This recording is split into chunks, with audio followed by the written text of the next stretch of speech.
Hola, yo soy Laura. Y yo Alejo. Y esto es No hay banderas en Marte. Un espacio que hemos creado para compartir todas esas historias de viajes no posteadas. Con nuestros invitados abordamos el lado B, ese que pocos conocen, las decisiones, las experiencias y las consecuencias de irse, quedarse o volver. Y arrancamos en el sur de Vietnam en bici. Se los digo, o sea, yo amo Colombia profundamente. Yo siempre decía, mi casa es mi bicicleta, todo lo que necesito está aquí y mi hogar va conmigo. Para mí nunca ha habido un problema en volver. Encuentro en Asia, en el sudeste asiático, como esa voz y termino yendo. De las experiencias más transformadoras, profundas y hermosas de mi vida. Como que me empecé a cuestionar muchas cosas de las relaciones humanas. Yo llegué a Hanoi pedaleando con un solo pie. O sea, imagínense el dolor tan profundo que había. Por alguna razón elegí nacer acá en este lugar. Hola, hola, bienvenidos a un nuevo episodio de No hay banderas en Marte. El día de hoy estamos con Carlos Andrés Montoya, yo creo que más conocido como Caliche.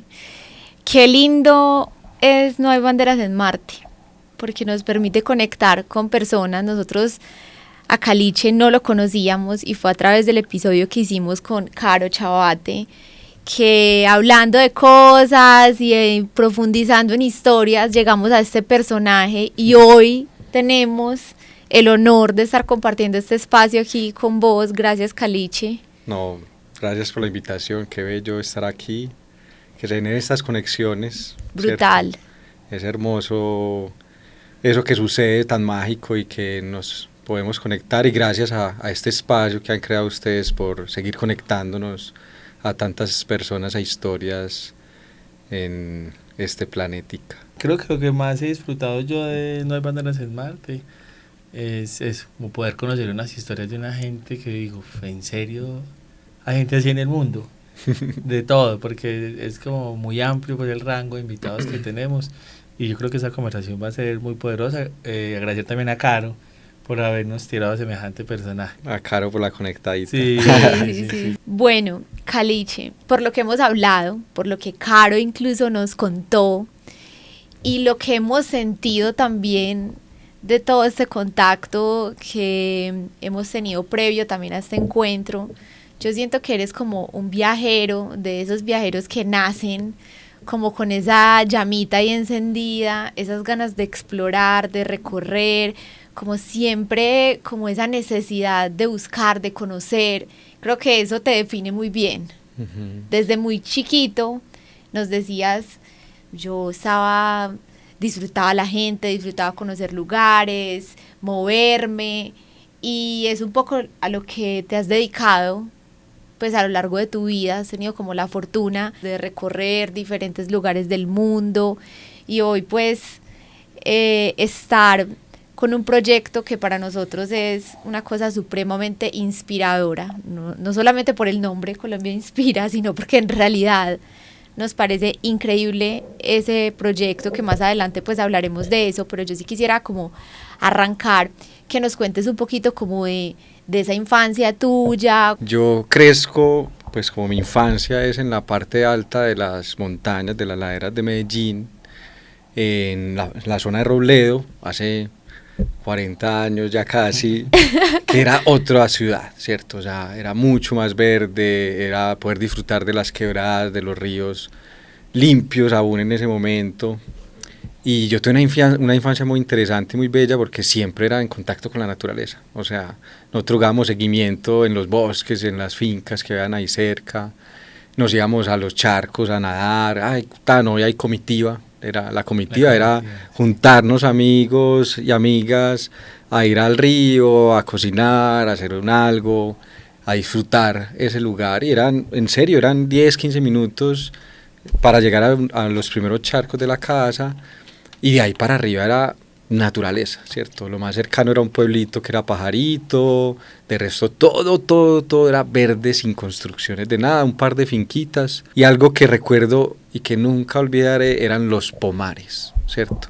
Está casi extinto, o sea, es una de las pérdidas que hemos tenido naturales. Era una pomita amarilla redonda, deliciosa, muy perfumada, y el parche nuestro era ir a coger pomas, ¿cierto? Ahí vamos a coger pomas, jugamos a ir a abrazar árboles, o sea, qué niño a su edad de 8 años, 10 años, iba a jugar a abrazar árboles, ¿cierto? Era como uno de nuestros juegos favoritos, nos íbamos al bosque, llegamos ahí, nos trepamos a unos árboles, varios amigos y amiguitas, pum, uno allá, y nos quedamos ahí abrazados en el árbol, disfrutando del árbol, conversando, y podemos estar ahí toda la tarde. Entonces empieza ahí como que la conexión con el movimiento y como con el viaje, aunque eran pues obviamente viajes mucho más cercanos y tal, pero era el parche. Y mis padres nos facilitaron, pues a mí y a mi hermana, por ejemplo, eso, ¿cierto? Era como que nos acompañaban o nos permitían que fuéramos. Y yo, muy pequeño también le dije, no, yo quiero más, ¿cierto? Como que mi alma pedía más, entonces al final me terminó metiendo en los scouts, que fue una excusa, porque yo siempre he sido como de ser uniforme ni nada de esas cosas, de hecho era muy rebelde en los mismos scouts, ante eso, no me gustaba como que me encasillaran en algo, pero me aguantaba a veces eso por el simple hecho de irme a acampar, ¿cierto? Como que ahí nace, entonces, nos íbamos a acampar. Recuerdo que me iba muy bien y como que me gané un viaje para un encuentro nacional donde nos reunimos desde varios scouts, grupos de scouts, y yo recuerdo mucho ese lugar porque ahí nació algo muy fuerte y me gané una insignia que era como el guardián de los bosques, y era un oso de anteojos.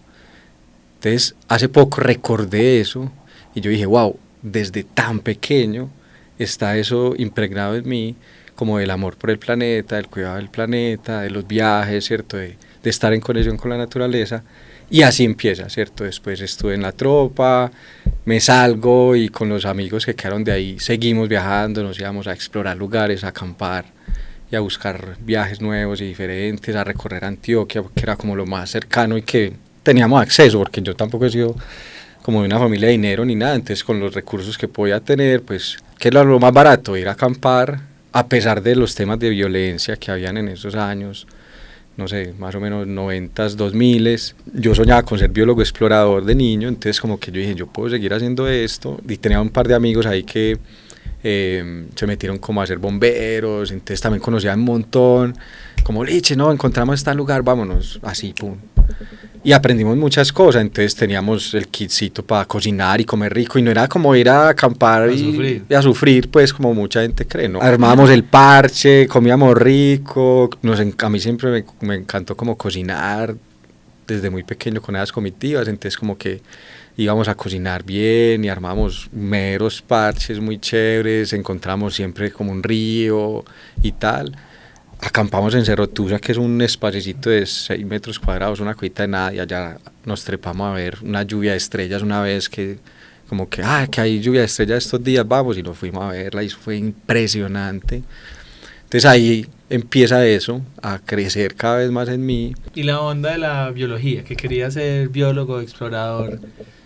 Vos terminaste estudiando... Yo terminé estudiando ingeniería química. ¿Qué pasó ahí en ese momento de la decisión de qué va a ser el resto de mi vida? Cuando estaba en el colegio, yo empecé a hacer música, ¿cierto? Como a meterme mucho por el tema de las artes. Cuando tenía por ahí unos 15 años, un tío me prestó una primera camarita Canon análoga, que me la prestó literal unos meses, y ahí pasó algo muy, muy especial para mí. Después me la pide y yo, bueno, pues tome tu cámara. Y yo dije, bueno, no sé qué hacer, pues también estaba como muy, pues uno, no sé, yo salí de 17 años del colegio, me presento a la universidad, licenciatura, pues como en biología, pasé, pero no conecté con la licenciatura en ese momento. Entonces yo estudio 2 semestres, me vuelvo a presentar. La segunda cosa que más me gustaba y que conecté mucho como desde el colegio, con el profe, creo que también pues como en los laboratorios de química, y hacíamos cosas muy interesantes, y me presenté a ingeniería química sin saber qué era eso, porque ahí estaba la química presente. ¿Y porque había que estudiar? Y porque había que estudiar, y porque también yo creo que la presión social, familiar, de todo, es como que no, pues tenés que presentarte a la universidad y tal, y al final todo me llevó a estudiar ingeniería química. Creo que una decisión, pues obviamente también mía, y en ese momento me presenté a ingeniería química, pasé, empecé ingeniería química, en ese momento tenía un grupo de música, encontré un trabajito editando videos y haciendo unas cosas como en la parte de arte, y empecé la universidad. Muy complejo pues en ese momento, me gustaba pues y parché, conecté mucho con las materias de la carrera, porque además siempre era como ese movimiento de, bueno, de qué es la naturaleza, ¿cierto? ¿Qué hay detrás de toda esta química del universo? Y para mí fue muy importante meterme ahí, como aprender cosas, pero siempre fue complejo. De hecho, termino como en el 8º semestre cancelando la universidad, porque además me está yendo muy bien en lo otro de arte y en la música, y me está yendo supremamente bien. Entonces yo digo, mejor me voy a ir por esto, cancelo ahí, y dije, me voy a tomar un semestre a pensar bien qué quiero al final, porque todo lo que era de ingeniería no me iba bien. Pues, o sea, todo lo que era química relacionada con energía, con materia y tal, todo a mí me iba muy bien ahí, había algo muy interesante y cogía materias de biología, pero lo otro no. O sea, yo física y materias que tenían que ver solo con ingeniería y procesos, a mí me iba re mal. Entonces me salgo de ahí en ese 8º semestre, pero después digo, no, ¿qué estoy haciendo también, cierto? Como que ya me he sacrificado, ya me he trasnochado, he madrugado y le he metido la ficha también a esto. No sé, además con los problemas de una universidad pública, de cancelación de semestres y paros y todo, yo dije, pero ya falta un año y ya. Entonces dije, pues voy a presentarme este semestre de nuevo a ver si termino, y ya, pues porque también muchos amigos, marica, pero termina, después puedes estudiar lo que quieras, si querés estudiar otra cosa, si es una maestría, si te moviliza en biología, lo que quieras, o en conservación, o en medio ambiente, como que era todo ese movimiento. De hecho yo me fui mucho por esa línea en la carrera, ¿cierto? Y eso hice, como que al final dije, pues sí, que me voy a poner a joder, termino esta carrera, pero siempre el tema de los viajes, ¿cierto? Como que de hecho yo termino la universidad y me voy a mochilear por Sudamérica. O sea, lo primero que yo hago, antes de cualquier cosa, de presentarme un trabajo y tal, yo tenía unos ahorritos, tenía una platica y dije, me voy a mochilear por Sudamérica. O sea, siempre estuvo eso ahí, siempre, o sea, en toda la carrera, y después de terminar yo dije, pum, me fui para Sudamérica y me fui a recorrer Ecuador, Perú, Bolivia. Y durante ese viaje en Perú me sale como una opción de trabajo en ingeniería y termino trabajando un par de años ahí, que siento que también tengo mucho que agradecer porque aprendí mucho y encontré como una línea para trabajar en pro de la conservación, del medio ambiente, de las aguas, ¿cierto? Porque trabajaba en tema de conservación de aguas y trabajé unos años ahí, y eso me ayudó a hacer lo que terminé siendo, ¿cierto? Como que fue, por ejemplo, ahorrar varios años para irme a ese gran viaje por Asia. Listo, subes, trabajas 2 años como ingeniero, ahí te enamoraste de unas cosas y también como reafirmaste que esto no quiero hacer el resto de mi vida. Yo tengo varias dudas.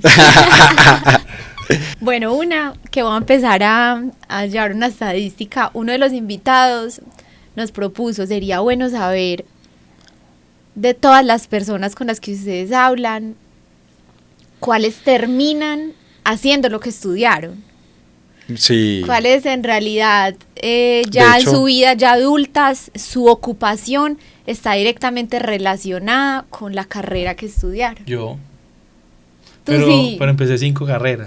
Imagínate. ¿Por qué Es que uno a los 16 años... La verdad, el sistema de educación, pues yo siento que hay que cambiarlo y transformarlo, porque pues uno y pues como están diseñados los colegios y todo, uno no sabe, uno sale muy perdido. Que es lo que uno va a hacer el resto de la vida. Pues que uno en realidad si uno se emplea, que es súper válido, pues si usted lo cuenta en horas, el mayor tiempo de su vida lo gasta trabajando. Yo siento, y eso lo pensaba en estos días, o sea, qué lindo sería que los padres, por ejemplo, escucharan mucho a sus hijos y a sus hijas y todo. Hombre, ¿qué sueña el niño? Yo creo que el alma habla desde muy pequeño. Y si mis padres hubiesen tenido como esa intuición de, quiere ser biólogo y habla de explorar y no sé qué, yo era feliz viendo National Geographic y todo este tema, yo creo que ahí sería una diferencia muy grande cuando uno sale ya grande, porque te pueden meter a estudiar cosas relacionadas con eso y que tú salgas de un colegio con mucha más claridad, es cierto. porque te trabajaron eso de pequeño, no sé, si un niño quiere, es que dibuja y le encanta dibujar y no sé qué, y te trabajan todo ese tema artístico, creo que puede haber algo ahí muy interesante. Yo creo que el alma habla desde muy pequeño, cuando estamos muy pequeños, y a veces no la escuchan nuestros adultos. Ya entraste en la estadística, no hay banderas en Marte.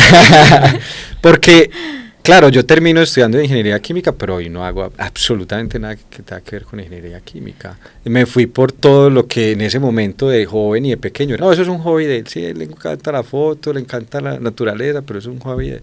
No, eso era el llamado del alma, fuertemente desde pequeño, a que por ahí iba a ser, ¿cierto? Y que pasa mucho que terminamos tomando la decisión pensando más en qué nos va a dar una retribución económica, más que en qué nos gusta. Pues como que la sociedad también... Yo creo que es muy influenciado por sí.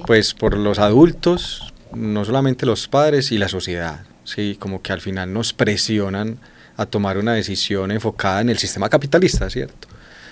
Que va a eso, que va a, no, que te vaya bien, sí, como que, de hecho voy a leer una frase de una cosa aquí muy linda, ya que hablas de eso, y es que de chico decía para mí, ¿por qué será que a donde vaya yo se traslada la vida? También me preguntaba qué era eso de despertarme y sentir algo que despierta conmigo desde dentro de mí, ¿cierto? Yo creo que hay que ir a esa alma, ese movimiento profundo del alma, parce, porque si nos presionan mucho el sistema y terminamos a veces por esa presión. Yo creo que al final yo terminé estudiando una ingeniería, claro, porque no, tenés que ser ingeniero, que no sé qué, de mucha presión externa, pero al final, después de luchar contra eso, yo dije, bueno, no, terminémosla, finalmente el alma sabe qué es lo que quiere y encuentra la forma para ir a eso. Y yo trabajé un par de años ahí, después otros 4 años en otra empresa, que fue en realidad como la excusa y el motor para ahorrar e ir a luchar por ese sueño que yo tenía ahí, ¿cierto? Yo tenía un sueño de ir a recorrer el mundo sin tiquete de vuelta, no sabía dónde iba a ser, ya había recorrido Colombia, mucho de Colombia y algunos lugares de Sudamérica, y tenía un llamado fuerte a salir mucho más lejos, que fue terminando ese llamado a Asia por un tema espiritual, ¿cierto? Yo había hecho ya un camino espiritual aquí en Colombia con comunidades indígenas y con medicinas tradicionales y el mambe y tal. Me desconecto un poco de eso, pero seguía ese llamado y encuentro en Asia, en el sudeste asiático, como esa voz, y termino yéndome, ¿cierto? ¿Cómo uno a los 20 años, creo que te graduaste, 20, 21 años, dice, bueno, me voy a ir a viajar por Sudamérica? ¿Cómo costeaste ese viaje? Que siento que también es como muchas ganas de hacer cosas, pero también muchas veces la gente se siente detenida por las posibilidades. Bueno, no tengo una familia que me pueda apoyar o que me pueda dar dinero. ¿Tú cómo resolviste en ese momento también para poder materializar ese sueño como de salir a viajar? 2 cosas, yo tampoco he sido como una familia de dinero que me solvente, pues como caprichos que se llamaban en ese momento del pelado, no, esos caprichos de él. Pero era muy juicioso, ¿cierto? Entonces yo lo que hice desde muy joven era resolver económicamente. Para mí nunca, o sea, como que el dinero y eso nunca fue un impedimento. Entonces yo resolvía de muchas formas, y en ese momento encontré unas opciones de trabajo que podía ahorrar, tener la educación. Yo me gané pues una beca con la empresa de mi papá. Entonces no teníamos que estar pensando en la matrícula, que no era mucha, pero como que desde ahí se resolvía, y empecé a ahorrar ahí de a poquito, porque yo sabía que algo iba a pasar cuando terminara la carrera.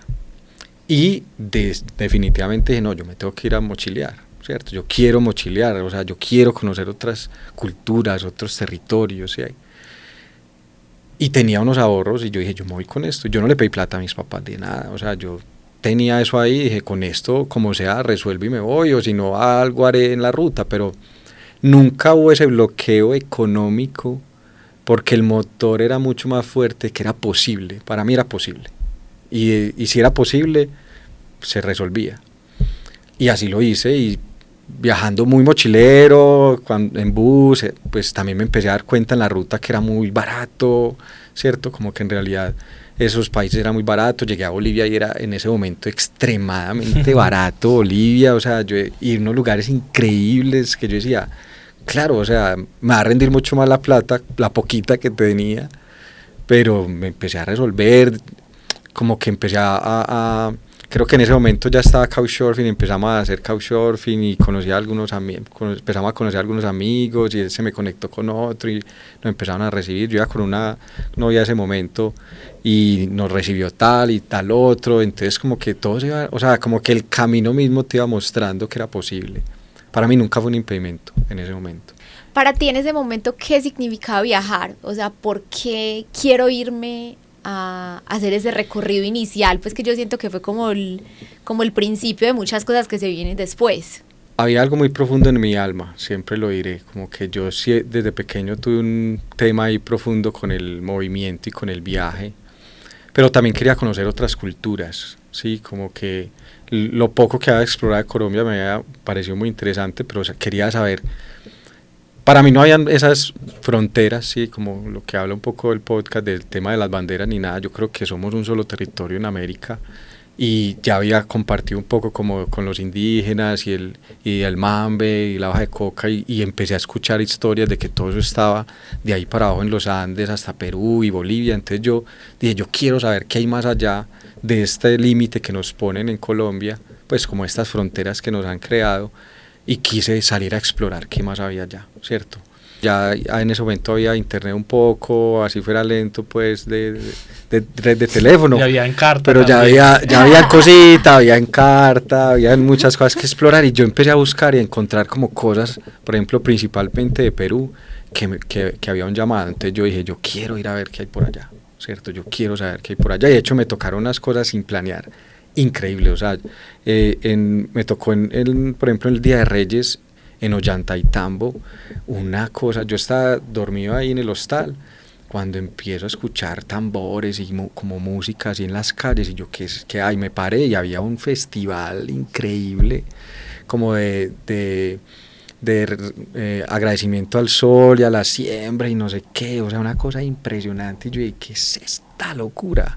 Con máscaras, o sea, una cosa muy impresionante que yo nunca en mi vida había visto, ¿cierto? Y fueron como ese tipo de cosas, más allá de Machu Picchu y tal, no, como ese tipo de situaciones específicas que yo decía, aquí, y no solo, y hablo aquí en la tierra y en nuestras culturas hay cosas muy especiales alrededor de la naturaleza también y esa conexión con otros dioses que para mí hicieron clic, sin saberlo, o sea, como que claro, de pronto ese tema del pelado, no, de rebelde y la libertad y de viajar y tal, todo eso puede estar ahí, pero había algo más profundo que la misma ruta y los mismos viajes me fueron develando, como me fueron mostrando, como mira, esto está y está ahí, vívelo. No le quiero quitar mérito al viajar ahora, porque viajar es viajar, pero siento que hoy, aparte de todo, pues también hay como unas ganitas ahí del tema de las redes, de contar un poquito ese tipo de viajes, pero en ese momento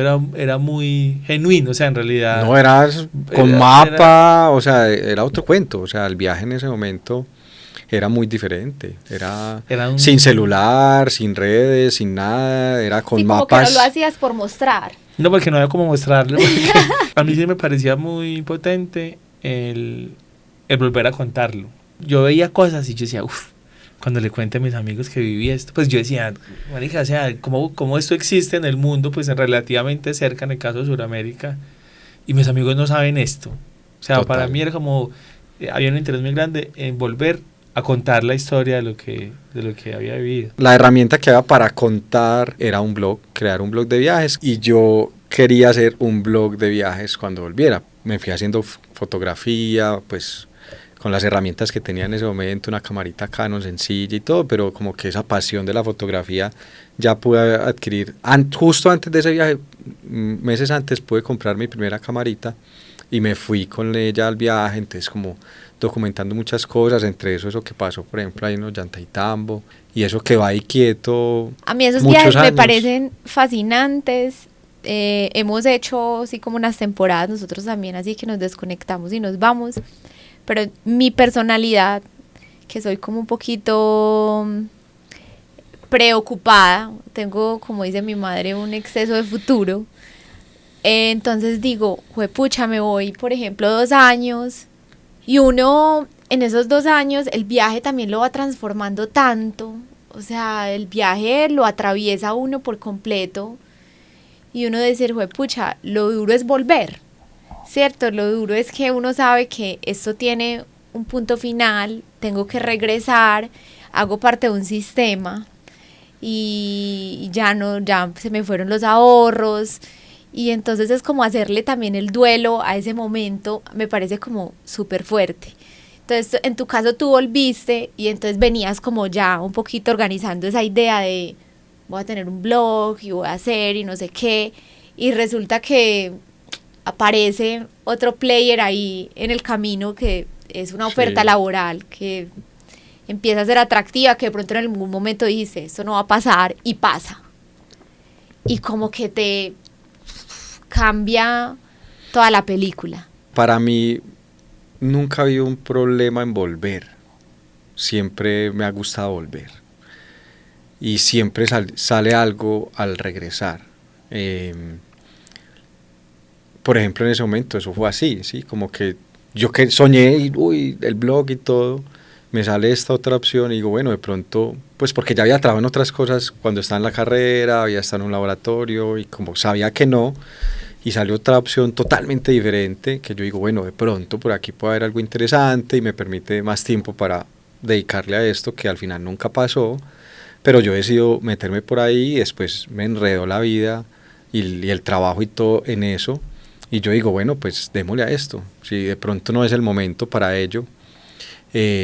Tampoco me consideraba fotógrafo en ese momento, era como un tema de hobby, sí, como que también todo eso social seguía demasiado marcado, entonces yo dije, bueno, de pronto eso no es, y me metí por acá, por algo estudié esta otra cosa, ¿cierto? Como que hay un montón de cosas ahí también que te juegan en la vida, y decido meterme, y como que fue muy interesante también saber que me fui sin plata, sin nada, y regreso y ya tengo trabajo, como que yo decía, bueno, también de cierta manera puedo ser muy agradecido con la vida y con todo, que regreso y ya tengo una opción para trabajar.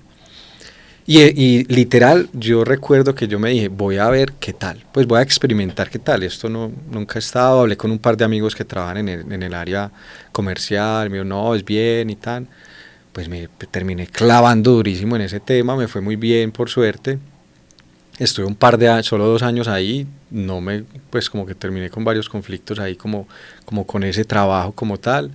Decido abrir pues como otra opción, buscar otras alternativas en el trabajo, y encuentro en otra empresa muy bella que fue la que, pues como con la que terminé trabajando varios años, unos 4 años, en la parte ambiental, ¿cierto? Como cuidando las agüitas, entonces como que empecé de cierta manera la vida misma mostrándome que sí era posible conectar desde otro lugar con eso que me llamaba antes cuando estaba niño. Entonces empecé a trabajar en pro del cuidado del agua y de los recursos hídricos, entonces como que se fue ya por un tema mucho más ambiental con los conocimientos que ya tenía, y ahí encontré unas condiciones laborales increíbles, o sea que agradeceré toda la vida, porque me permitieron lo otro, libertad. Entonces ahí ya empecé, pues como que ya actualicé mis equipos de fotografía, empecé a recorrer Colombia, porque yo podía cuadrar días libres casi que cada mes. O sea, si yo cumplía presupuesto, el 20 o tal, saqué días libres, entonces empecé a irme a recorrer Colombia, ¿cierto? Entonces yo, 5 o 6 días, no remunerados, no me importa, pero vaya, viaje. Entonces empecé como a jugar con esos dos mundos de una manera muy interesante. ¿Y tomando fotos? Y haciendo fotografía. Y me metí, y ya había empezado el tema del buceo, que era el miedo más grande que yo he tenido en la vida, ha sido el mar. Y yo digo, ¿cómo enfrento ese miedo? Me metí a buceo. Y cuando yo buceo, que era el otro sueño de niño, que era ser astronauta, conecto con eso y digo, claro, esto es como ser astronauta en este planeta, ¿sí? Es flotar en el agua, en el mar, en las profundidades, y conocer unos mundos increíbles. Entonces me meto ahí también como en ese mundo, a viajar, tal. Y en uno de esos viajes, en el Pacífico, solo, viendo ballenas y buceando, encuentro como uno de mis hogares en el mundo. Para mí el Pacífico colombiano es uno de mis lugares favoritos del planeta entero. ahí sucede algo muy fuerte y yo digo, algo va a pasar. O sea, en ese viaje yo digo, algo va a pasar, empiezo como a trabajar más en eso, sin mucha como planeación, pero sí proyección, empiezo a ahorrar. Yo dije, yo voy a ahorrar, hijo de pucha, y me voy a ir un tiempo a explorar cosas y cosas mías también internas, de pronto hacer un viaje más espiritual y desde otro lugar, y empiezo a conectar desde ahí con eso. En uno de esos viajes conozco al socio actual de Colombia Inspira, que se llama Pedro. Hablamos en una noche ahí de sueños y cosas, ¿cierto? Como que, bueno, ¿qué puede pasar aquí? Empezamos a hablar de viajes, de Colombia, del amor por el país y la conservación, ¿cierto? Como que ya habían otras conversaciones mucho más profundas del tema, y yo estaba ahorrando fuertemente en ese momento porque me quería ir como ¿qué necesito para irme mínimo un año de viaje? Y empecé a ponerlo ahí sobre la mesa, ¿sí? Como esto, ¿a dónde va a ser? Yo no tenía un llamado a Asia, a África, otra vez volver a Sudamérica, no sabía cuál iba a ser, como que estaba ahí, todas las posibilidades pueden ser. Entonces como que para mí nunca fue un impedimento como el ir y volver, siempre sabía que iba a retornar a Colombia, ¿cierto? Como que yo tengo un amor muy profundo por haber nacido en este territorio, no nací en ningún otro lugar del planeta, que es inmenso, y que por alguna razón elegí nacer acá en este lugar. Entonces como que siempre sabía que iba a regresar. Era algo muy interno, como muy profundo, y en ese momento decido crear como el proyecto con Pedro. Empezamos a reunirnos después de ese viaje, y poco a poco fue naciendo Colombia Inspira, pero ya estaba ese sueño antes, que era irme a recorrer algún lugar del mundo.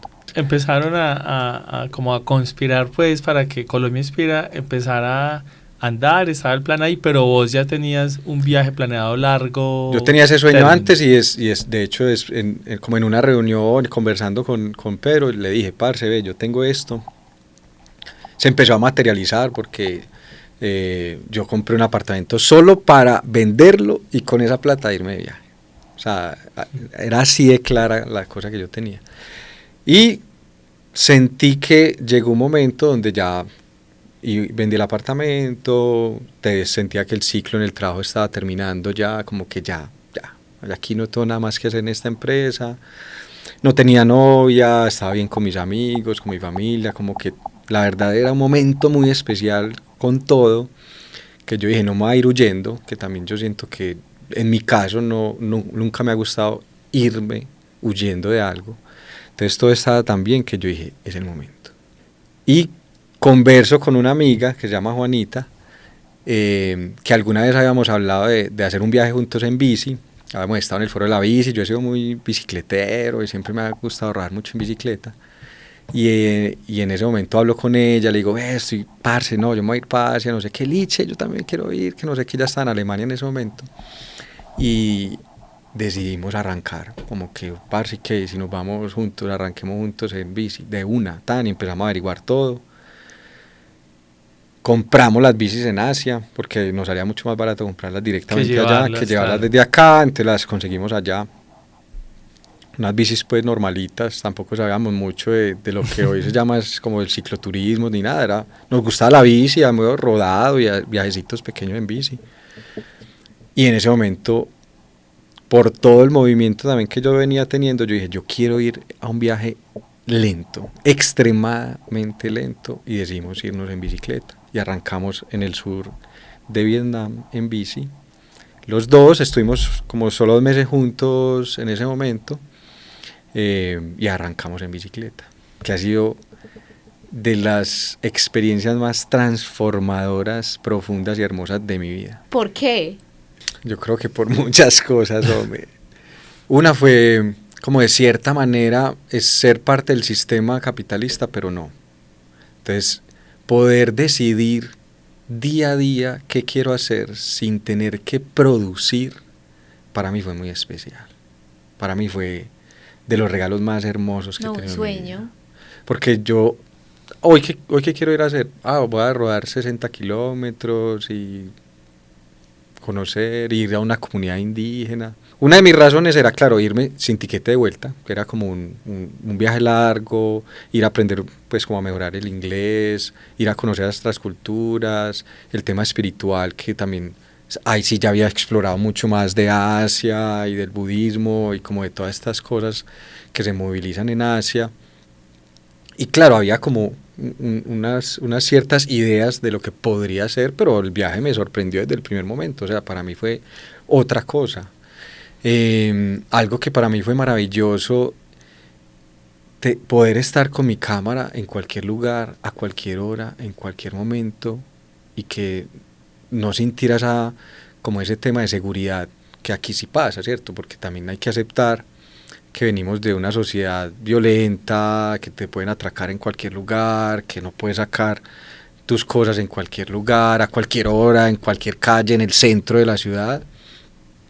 Eso para mí fue transformador, pues como que me empecé a cuestionar muchas cosas de las relaciones humanas y decir, bueno, ¿qué hay aquí, cierto? ¿Qué hay también en Colombia? Pues como que para mí fue ir a hacer un zoom lejísimos de también todo lo que está pasando en nuestro país, en esta sociedad, en Colombia, en mi ciudad natal, y lo que me movía a mí, y que allá yo decía, juepucha, o sea, para mí era hermoso poderme meter a un mercado a la noche en el centro y poder estar con una camarita, tranquilo, en serio, sin ningún problema, sin nada, absolutamente nada te va a pasar y nadie te va a violentar. Para mí eso fue transformador, o sea, yo de ahí empecé a hacer clic con muchas cosas, ¿cierto? Como que yo dije, wow, hay aquí algo muy especial, porque además conocía la historia de Vietnam, se había visto muchos documentales, sabía que lo que había pasado y el tema de la guerra de Vietnam con Estados Unidos, bueno, que primero hubo el tema con los chinos, o sea, como que también había mucho tema de guerra y violencia,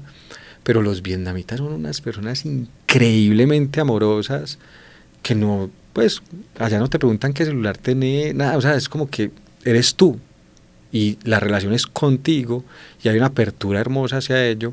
Y viajar en bici creo que también me dio muchos regalos, pues, cierto, como que había una apertura gigante de un pelado X viajando, que llega a un lugar donde no llega ningún extranjero, a pueblitos pequeñitos, que está haciendo aquí, o sea, es como este pelado que está haciendo aquí, pero era un recibimiento y una apertura gigante, y nos hospedan en sus casas, cierto, como que empezamos a recibir un montón de regalos increíbles en Vietnam, que para mí fue transformador, como que empezó a transformarme muchas cosas, a preguntarme cómo puedo también llevar esto que veo aquí a mi lugar, ¿cierto? A mi lugar de origen.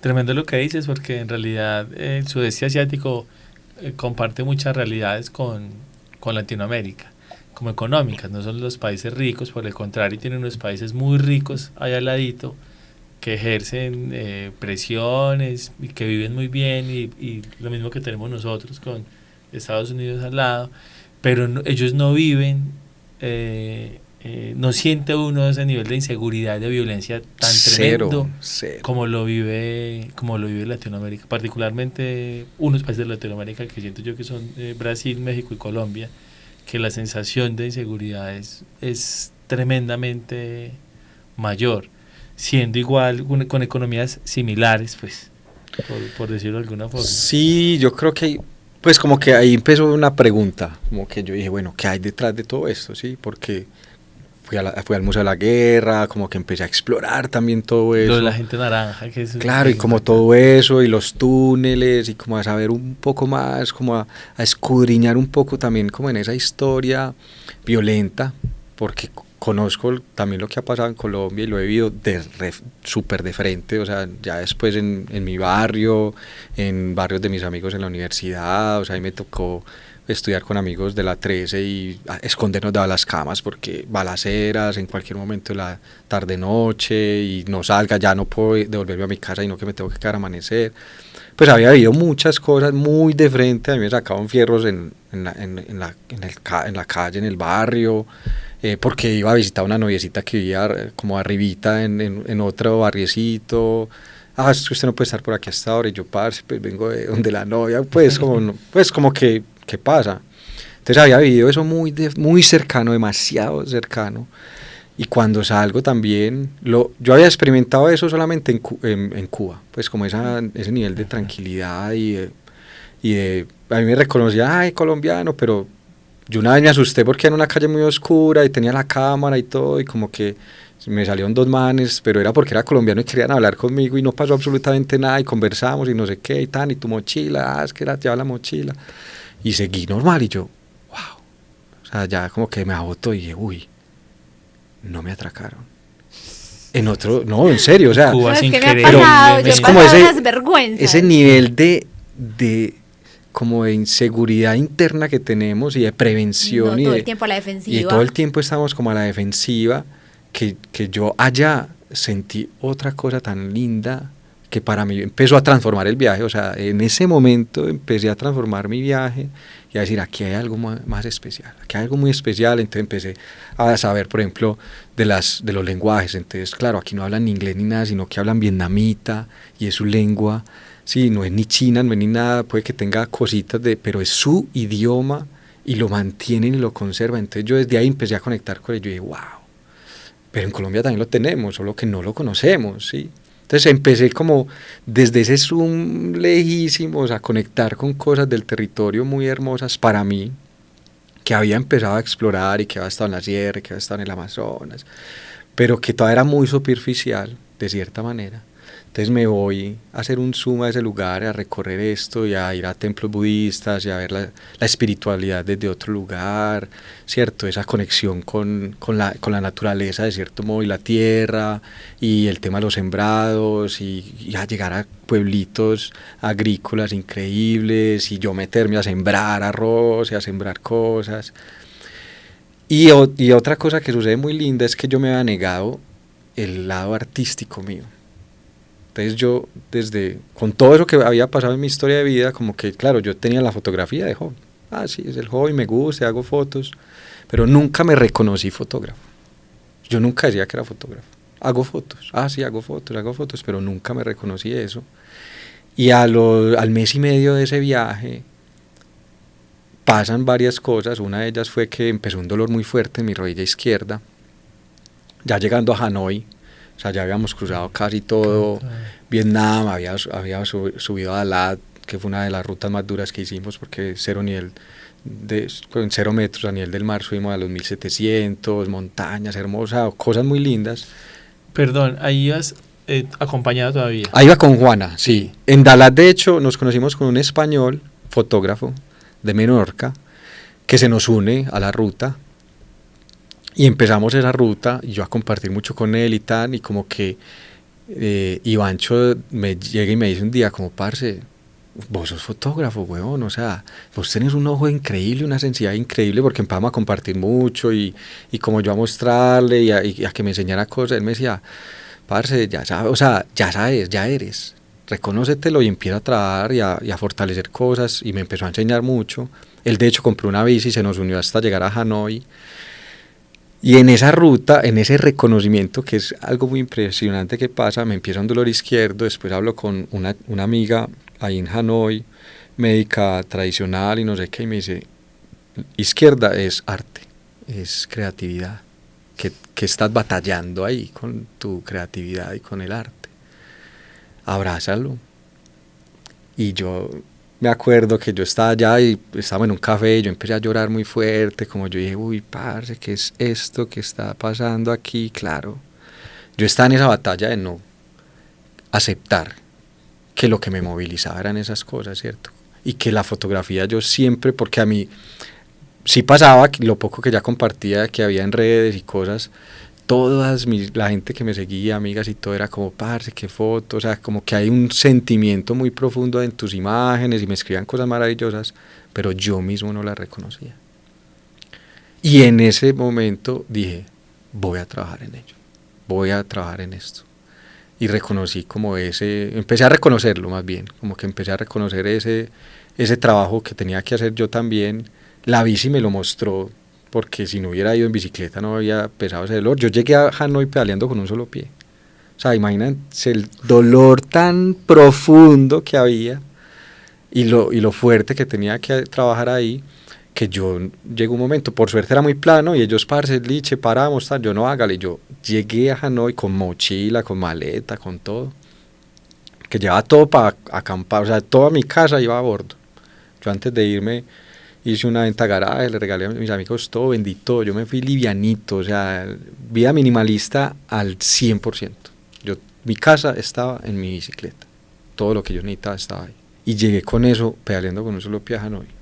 Y pasa todo esto y todas estas conversaciones, y después Ivancho, también hablé mucho con él y me dijo, parce, métale, huevón, que tenés una sensibilidad muy profunda y tenés una conexión con la gente y la naturaleza muy especial que tenés que llevarla ahí. Yo siento hoy en día que mi lenguaje es la fotografía, o sea, ¿por qué hago yo fotografía? Porque tengo muchas cosas que contar y transmitir de todo lo que quiero en la vida, y sí o sí una es la naturaleza, o sea, yo amo profundamente este planeta y todos los seres que lo habitan, y lo que encontré desde muy niño, que no lo sabía, era que mi herramienta para transmitir y contar era la fotografía, y para conectar también, para tejer, para todas las narrativas que tenía por expresar era la fotografía.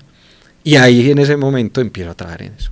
Digo, ya, voy a meterle toda, empecé a hacer fotos todos los días, a estudiar más, a mejorar cosas, pues como ya a confiar en mi ojo y en mi visión y en mi perspectiva, y empezaron a pasar cosas increíbles. Y en ese momento, ya ahí sí nos separamos, ¿cierto?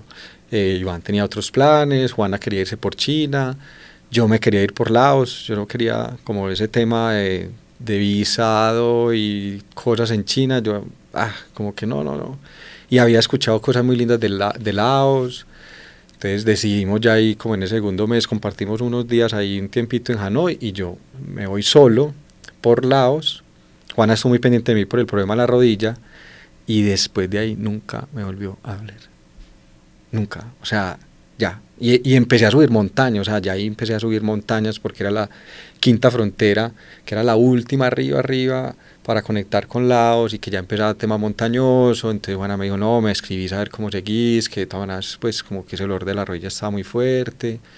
Yo empecé a hacer unas terapiecitas que me recomendaron, una amiga aquí de Medallo, pues una de mis mejores amigas, Jessie, me recomendó unos ejercicios muy sencillos que todos los días me levantaba y los hacía para fortalecer la rodilla, y nunca más me volvió a doler.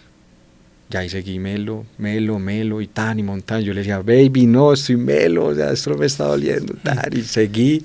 Y ahí fue muy especial porque ya estaba solo también, ¿cierto? Entonces como que era otro momento. Era otro momento del viaje, ya era a mi ritmo, a que me dejara sorprender la ruta, porque al principio, claro, todo muy planeado y tan, pero ya después yo dije, aquí no hay nada que planear, todo esto sucede.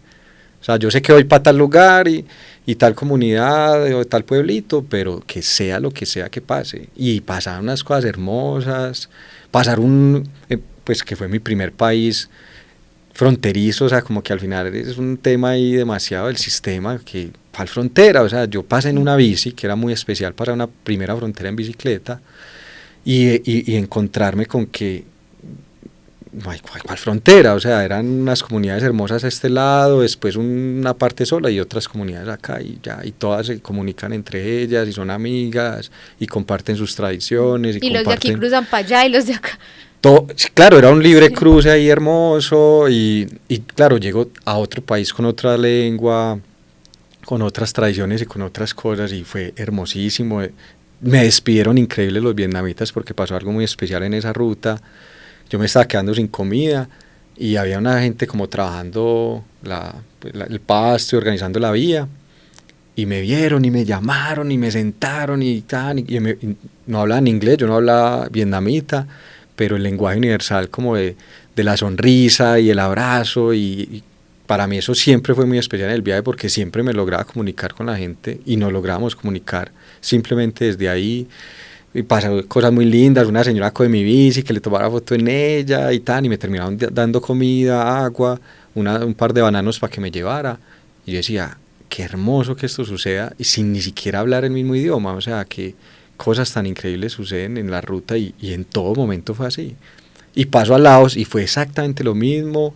Yo llegué casi ya cerrando la frontera porque era por la tarde ya, y me atendieron, pues como que me dieron en bicicleta y como que no, ¿cómo amar a este pelado aquí embalado, cierto? Como que, entonces me ayudaron, me llevaron a comprar comida, porque yo le decía food, y sí, tan, y me llevaron, y compré aquí, me hicieron unos sanduchitos, yo estaba vegetariano ya en ese momento, y me hicieron unos sándwiches y todo, y brum, arranqué a bajar por lados, porque ya ahí uno empieza como a descolgar, donde fuera, llegué, vi un lugar así hermoso, un árbol increíble, carpa, armé camping, y me quedé a dormir ahí, la primera noche.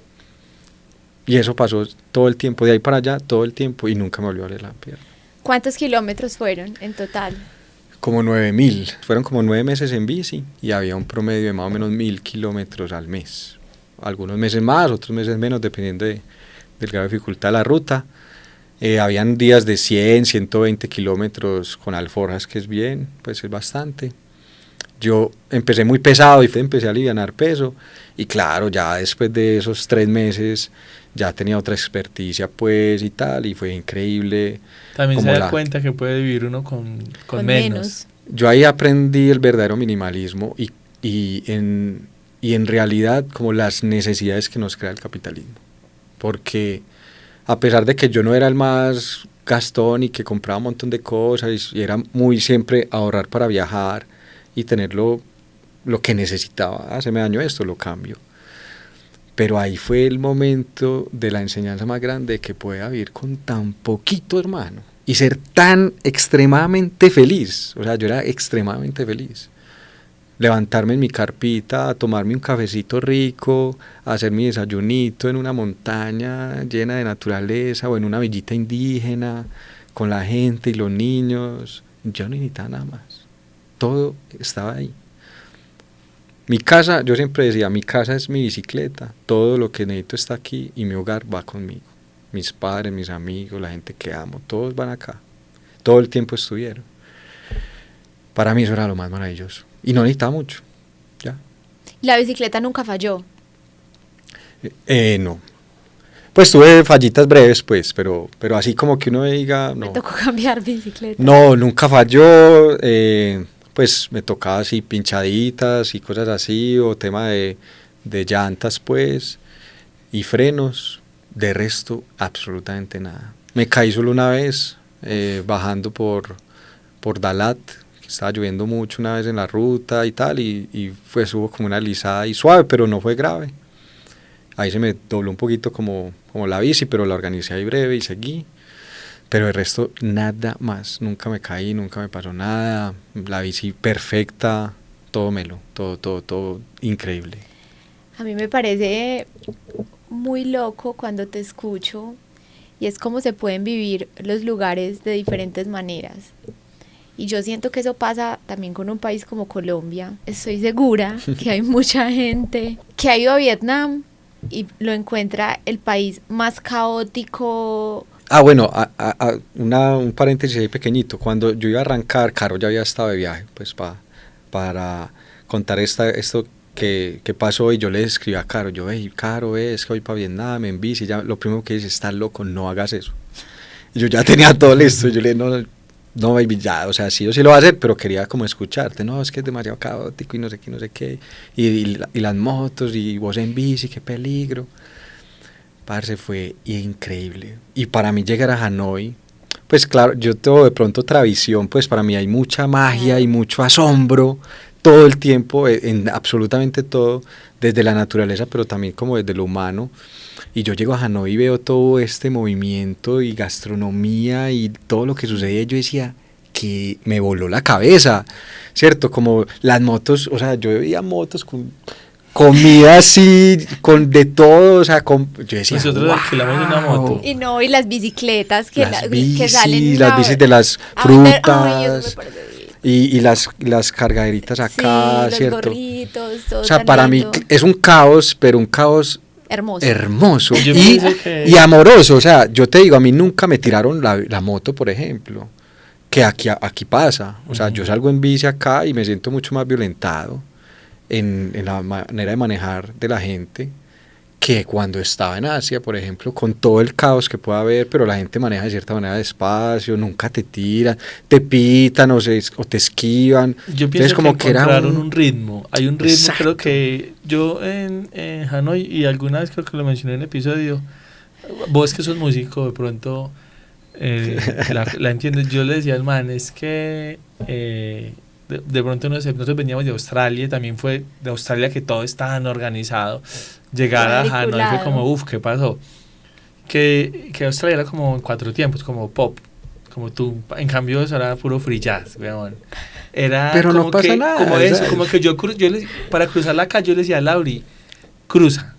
Y la gente te va a Es que no. esquivar. Y Sí. todo el mundo lo esquivaba a uno. Uno iba, como que todo es eso caótico, era pero tiene su ritmo. increíble. Y yo viví eso desde Ho Chi Minh, o sea, porque yo llegué a Saigón, No sé cómo No, Saigon también. que también. Saigón es Sí. un nivel, pero era mágico, o sea, era todo lo que sucede, algo que pues como que ya hablando de cosas más profundas, a mí me sorprendió gratamente como la tradición gastronómica de fondo que hay allá en Asia Se y come que muy la bien. comida tradicional está en la calle y al acceso de la gente baratísimo y que todo es un ritual y que los asados vietnamitas en la calle y tan. Entonces yo empiezo dentro de ese caos a encontrar esa armonía, ese ritmo increíble y muy respetuoso también, sí, como que a mí nunca me tiraron la moto o el carro, nada, me pitaban, claro, como para que, hey, aquí voy, pilas, pero ya, nunca pasaba. Es que me parece tan increíble como escuchar esto, porque pasa mucho cuando alguien le dice a uno, ¿qué lugar me recomendarías para visitar o qué país del mundo es el más brutal? Y lo que yo siento es que no hay dos experiencias iguales. No, O sea, imposible. cada uno vive el viaje a su manera y el viaje se va dando de una forma para cada quien. Yo digo, a mí me gustó Vietnam, pero por ejemplo nosotros tuvimos una experiencia muy dura, un accidente muy teso en Halong Bay. Yo así, Alejandro se le clavaron unos corales en el talón y fue muy complejo. Y nosotros, por ejemplo, en ese momento, creo que también es uno, ¿cierto? Es como uno se está relacionando con el lugar, qué disposición lleva uno también. Yo en ese momento como de esa situación en medio del accidente, yo decía, esta gente no me ayuda, ¿te acuerdas? Como que no encontrábamos solidaridad de parte de ellos, o sea, me parecían súper rudos. Yo había trabajado con vietnamitas y esos vietnamitas me hacían llorar todos los días. No, me sorprende lo que dices, porque como la impresión de nosotros de Vietnam es que es gente muy buena, súper buena onda, pero no sé, la hipótesis que lanzamos nosotros que eran un poco de primerazo, un poco más. Lo que pasa es que tampoco estuvimos en pueblos pequeños, solo Claro, estuvimos en yo ciudades creo que es grandes. eso, o sea, yo iba allá, los lugares que menos me gustaron eran los lugares turísticos, claro. porque Claro. también hay algo ahí, y por ejemplo con los gringos, a ellos no les gusta, Exactamente. entonces si creen que esos gringos tienen como un Hay una repele, entonces ellos como que hay prevención. una prevención un Posguerra poco, también, claro, creo que una posguerra y está sociedad bien. aporrea con una guerra. Pero cuando sabes que eres latino y les hablas español, de hecho yo aprendí eso desde el principio, yo llegaba hablando español, porque si ellos no hablan mi mismo idioma y pocos hablan inglés, ¿yo para qué les voy a hablar inglés? Pero si yo llegaba hablándoles, hola, ¿cómo estás? Ellos como que este es de otro lugar. Y cuando sabían eso eran felices porque siempre allá eso era, Shakira, go, go, go, go. Y era impresionante, o sea, de hecho fue muy hermoso saber que yo era colombiano y que era tan bien recibido y que conocían muchas cosas de acá. De hecho, hablaban mucho de James y Shakira, eran como las dos cosas, James, Shakira, James, good, good. Y era impresionante lo que pasaba. Y en los lugares más pequeños, en esas villitas, en esas comunidades indígenas pequeñas, remotas, para mí fue el regalo más grande de Vietnam. Halong Bay, por ejemplo, yo fui por conocer, pero yo fui, a mí no me gustó, pues como que yo dije, Sí. listo, bello el paisaje tan, pero No. suceden Toda muchas la onda cosas ahí, que no. malísima. Total. Pero váyase al remoto, o sea, yo me fui a la frontera de arriba, remota, a hacer un loop impresionante y a llegar a pueblitos pequeños. Era increíble lo que sucedía con los vietnamitas. Muchas veces me cogieron y me llevaron para sus casas a dormir, así literal. Era como vamos, y me llevaban, me daban comida, terminamos tomando one rice, vinito, tan y tome, y me hospedaban y después pagar, no, me invitan a desayunar al otro día, vamos, ya a pagar, no, y se imputaban si uno quería pagar algo. Era increíble, me mataban gallinas para, no sé, las gallinitas de ellos, que era lo poco que tenían para brindarme comida a mí. Y después ibas a darles algo y no te recibían absolutamente nada. Yo era vegetariano y en muchos lugares decía, no, tengo que comer. O sea, como este ritual tan impresionante que están haciendo y este regalo tan mágico, no te tocaba. ¿cómo no voy a recibir alimento? ¿Cierto? Entonces eso sí pasa y pasa yo creo que en todos los lugares, aquí igual, o sea, pues, vas a Cartagena, lo que está pasando con Cartagena es tenaz, o aquí propiamente en Medellín, pero salite de esa ruta convencional y la magia pasa y encontrás como eso impresionante y hermoso de la humanidad, ¿sí? Que yo quiero hablar ahí es de eso, es como la humanidad compartida, esa humanidad donde encontramos, así no hablemos nuestro mismo idioma y no tengamos nuestras mismas costumbres ni tradiciones, nos encontramos todos en la profundidad. Y a mí eso me pareció uno de los regalos más increíbles, porque en toda parte me pasó, en toda parte. Puede ser que porque iba en bici o lo que sea, pero yo creo que tampoco, sino porque paraba en esos lugares donde nadie llegaba. Y yo creo que tiene que ver mucho con uno, o sea, tiene que ver mucho con la predisposición que uno lleve, con cómo está uno preparado y qué apertura tiene uno para relacionarse con ese entorno, con el lugar físico, con la gente, con la cultura. Creo que eso quizás un poco de pronto lo que me pasó a mí era que yo había tenido esa experiencia con ellos trabajando y yo ya iba como un poco prevenida.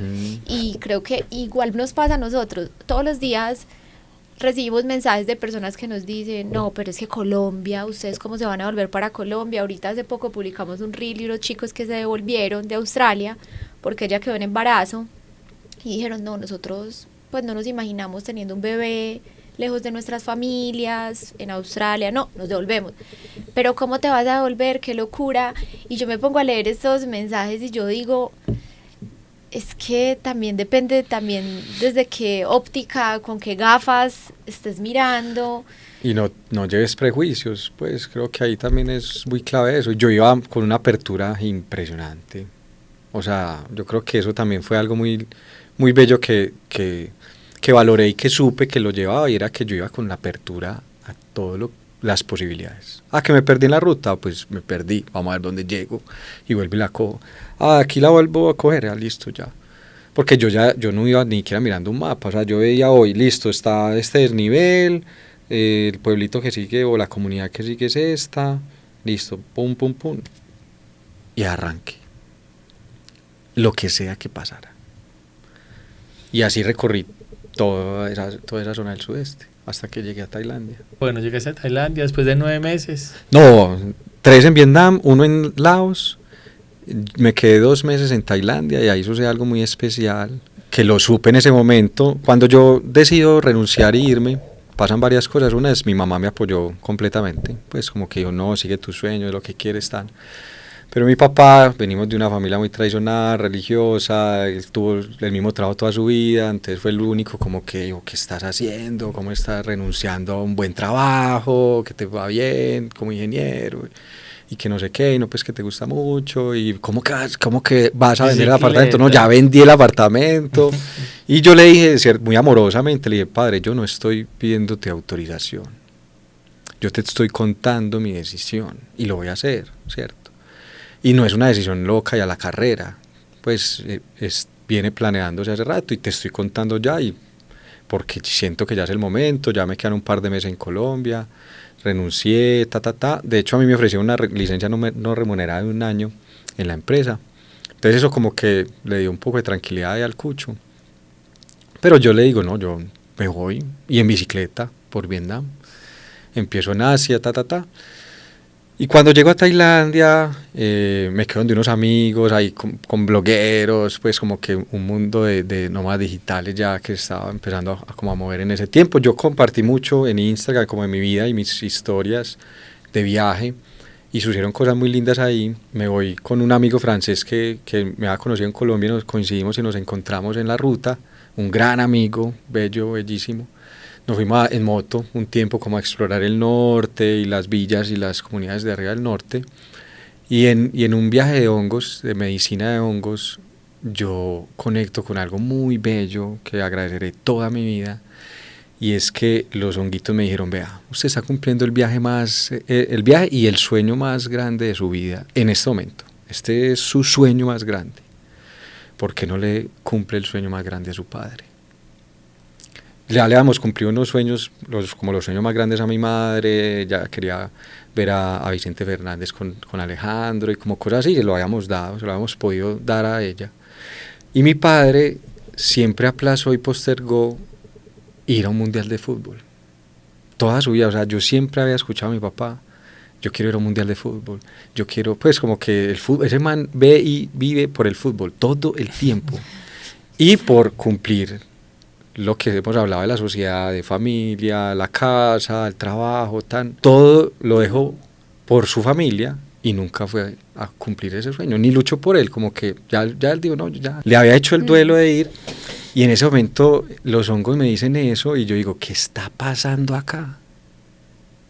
Y yo llego a Chiang Mai en ese momento, me siento a pensar y a sentir, y yo no, pues que llevarme un mes de viaje a mi padre es un mes menos mío. ¿Eso qué? Eso no es nada. Pues como en términos de tiempo y economía, yo eso no es nada. Si encuentro una boleta, mínimo una boleta, para llevarme a mi papá, a mí no me gusta el fútbol, empezando por ahí, para llevar a mi papá a cumplir su sueño, que era eso ya era el 2018, estaba como a 2 meses y medio, 3 meses del Mundial de Rusia, si puedo llevarme a mi papá a cumplir su sueño, lo haré. Y empecé a buscar, última tanda de boletas en 3 días. Esto es hermoso. ¡Pum! Me programé, busqué, conseguí la boleta para ir a Colombia, Senegal. Compré boleta para él y para mí. Y le cuadro con mi mamá y mi hermana y mi hermano una llamada con él para hacerle como el regalo.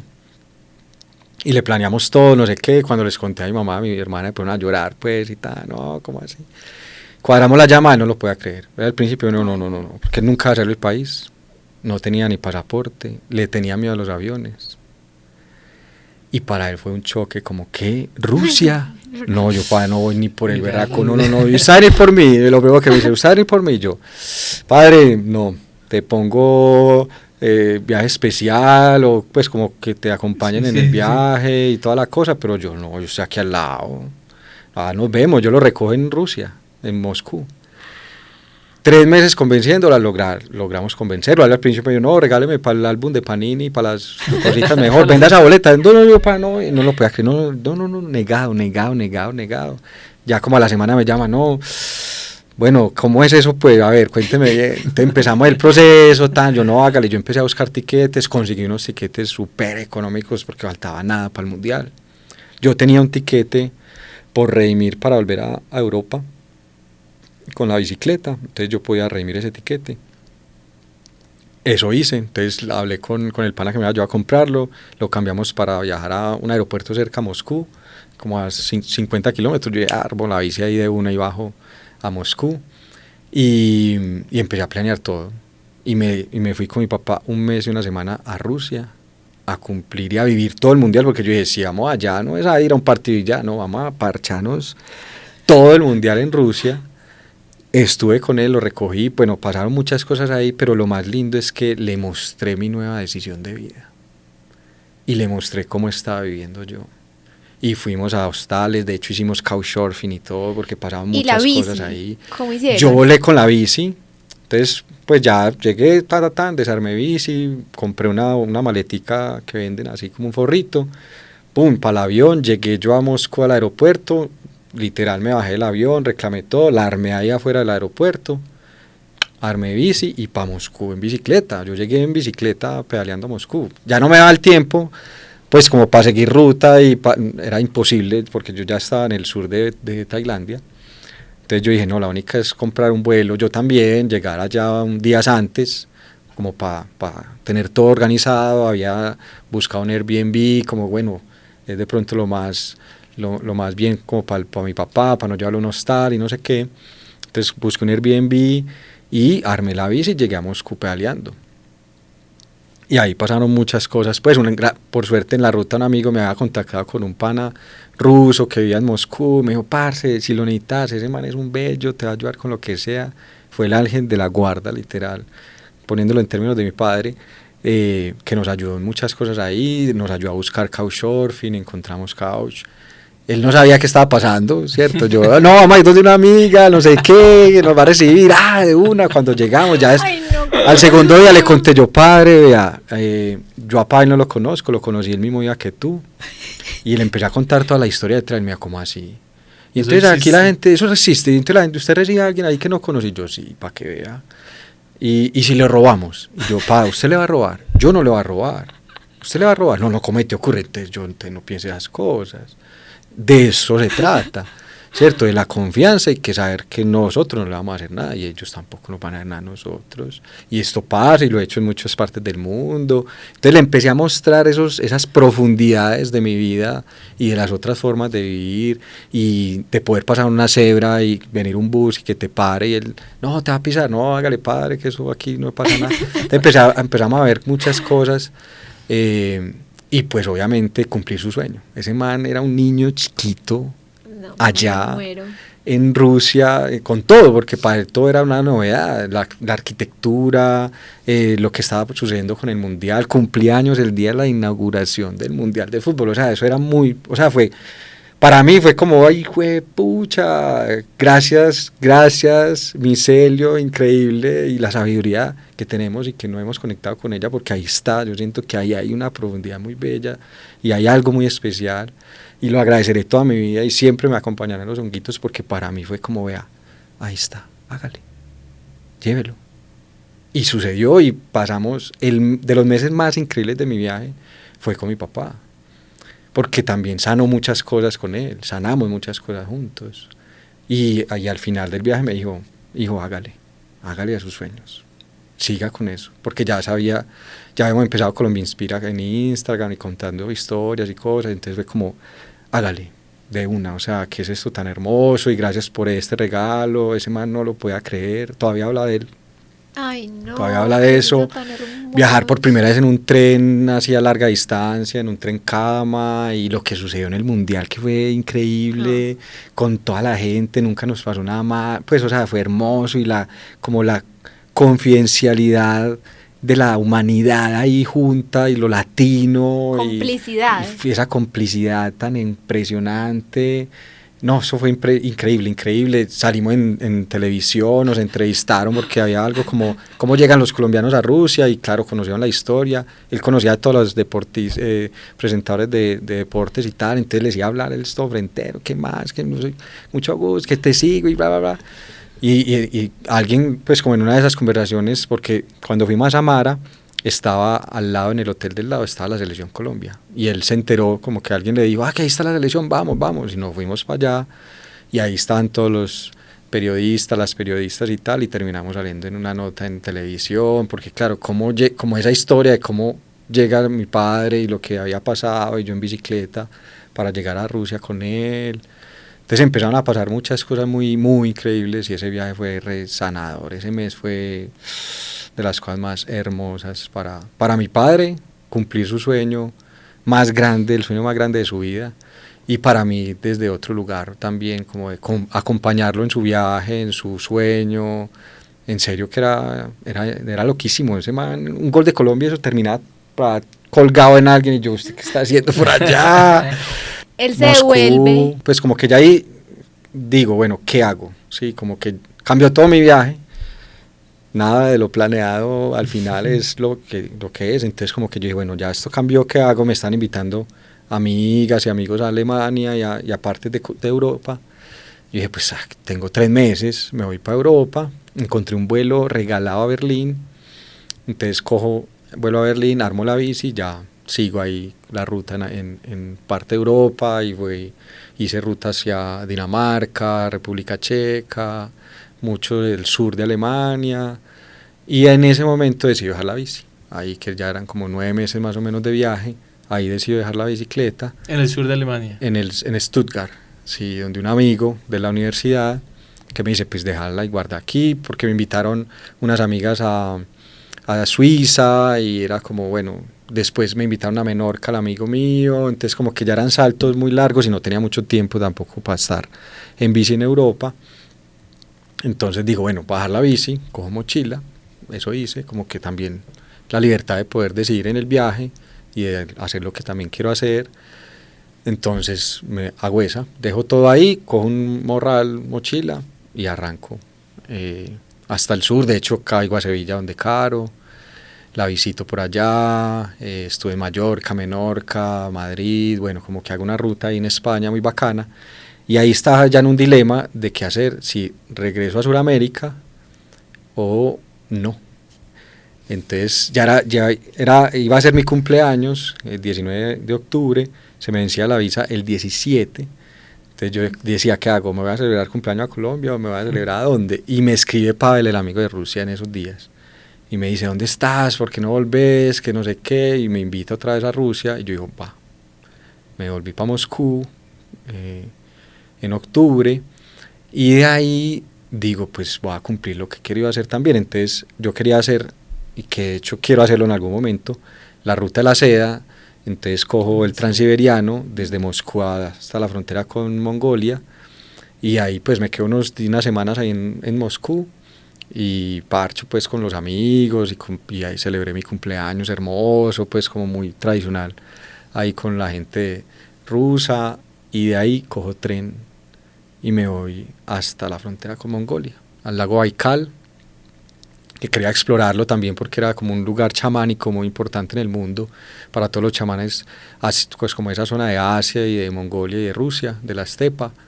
Un lugar impresionante, pues brutal, un paisaje increíble en ese tren. Fueron como una semana viajando en tren, pero el frío no es lo mío. Eso ya era Siberia y menos 18, menos 20 grados en otoño. Yo digo, no, yo no me voy a quedar aquí en invierno ni por el berraco. Averigüe para ver si pueda meterme por Mongolia, y está muy compleja la visa para colombianos. Entonces como que, no, yo no me voy a enredar. Y conseguí un vuelo súper barato para ir a Hong Kong. Me habían invitado unos amigos a Tailandia, entonces dije, pues voy a Hong Kong, saco la visa en Hong Kong de Tailandia y vuelvo a Tailandia. Y así hice, me quedé un par de días en Hong Kong que no me gustó casi, no me trataban muy bien, pues como pues como ahí en la llegada al aeropuerto, fueron muy racistas, como a un colombiano y de una para la oficina, y qué está haciendo aquí, que no sé qué. Entonces fue como una paradita ahí para sacar visa. Yo les dije, literal, saco visa y me voy. Me revisaron todo, pasaporte, sello a sello, cuénteme la ruta, cuándo estuvo, dónde, después para dónde fue, todos los sellitos así, minuciosamente, muéstreme cuánta plata tiene, si tiene dinero para estar aquí, o sea, una cosa así fuertísima. ¿Qué hacen? ¿Qué trabajan? Yo por suerte, como había creado como una página de fotografía, pues donde tenía como ahí los trabajos y todo para mostrar, entonces había creado eso y les mostré, no, yo soy fotógrafo, trabajo en esto, plata, claro, présteme wifi, tanto, pues como muy así, pero fue muy fuerte, pues muy maluco como la situación, y dije, no, saco visa y me voy. Eso hice. A los 2 días pude sacar visa, que estaba ya abierta la oficina de visas de Tailandia, saqué la visa y me fui para Asia de nuevo. Y ahí empezaron a pasar muchas cosas ya como desde otros lugares. Entonces empecé a documentar muchas cosas muy lindas como de los temas tradicionales en Asia. Después me fui a ser profesor de fotografía en Camboya. Una amiga colombiana me escribió y me invitó a un proyecto de una ONG que hay allá en Camboya, en el sur, en Kep, en el sur de Camboya, para dictar fotografía. Y pues yo no había ido todavía a Camboya, pero había escuchado, había leído mucho de la historia de Camboya, y era la primera generación después del genocidio que tenía acceso a educación superior. Entonces para mí fue como hermoso, y entonces me fui para allá como 3 meses, y fue hermoso porque era compartir con los locales todo el tiempo. Vivía allá y me invitaban a todas partes, que vamos a una finca, vamos donde mi familia, y a escuchar la historia del papá de uno de los profes que había sobrevivido al genocidio, y era músico tradicional, porque allá mataron absolutamente o sea, eso fue impresionante. Más del 70% de la población adulta, pues, y total murió en el genocidio. Entonces como que había mucha cosa ahí que me llamaba, y empecé a meterme por ese lado, como a documentar ahí varias cosas muy lindas allá, y empezaron a pasar muchas cosas muy bellas. De hecho, al final me dicen, no, y quédate un año. Yo no tengo otros. yo pues casi, pero ya también el socio, porque yo supuestamente me iba a ir máximo un año. Ya el socio me decía, bueno, ¿cuándo volvés? Definamos pues ya como un plan de trabajo a ver si arrancamos el proyecto. Era un buen momento porque no se hablaba mucho como de ese tipo de viajes en Colombia. Y todo eso me estaba nutriendo muchísimo, ¿cierto? Yo creo que uno de las grandes, al final, como colectando la experiencia, uno de los grandes aprendizajes que me llevo y que me regaló Asia fue conectarme con eso, con esas tradiciones y con ese valor de sus raíces ancestrales, indígenas, porque eran todo desde lo indígena, ¿cierto? Vos vas a Camboya y hablan Khmer, que es una de las lenguas indígenas más antiguas del mundo, y todos hablan su idioma, entonces como que sus bailes, como tantas cosas y lindas que empecé a conectar con ellas en Asia y que me hablaron al final de lo que yo siempre me soñé y había querido, había empezado a explorar en Colombia, y entonces conecté con eso inmediatamente. Dije, claro, o sea, la naturaleza es increíble y amo eso, pero también tiene que estar conectado al humano y a la relación de la humanidad con la misma naturaleza, porque somos naturaleza, ¿cierto? Somos un animal natural que habita este planeta y que sí o sí estamos profundamente conectados con ella, y las tradiciones están ahí, ¿cierto? Entonces conecto con eso y digo, claro, esto es lo que yo quiero hacer y promover en Colombia. Porque todo el mundo además me decía, no te volvás, que la situación en Colombia, no sé qué, pero no, yo dije, terminé de explorar, entonces fui a Indonesia, volví a Vietnam, Filipinas, y todo el tiempo eso me hablaba, ¿cierto? Como que lo tradicional. Antes de empezar a grabar y durante la conversación has dicho que tú siempre tienes en mente volver, o sea, que nunca se te pasó por la cabeza de quedarte. ¿Vos crees que es esa conexión tan grande que tú tienes con...? Porque esta tierra genera las dos. Hay gente que dice, yo de aquí me quiero ir y no volver nunca, con historias diferentes, obviamente. Sí. Vos, por el contrario, dices, yo quiero volver.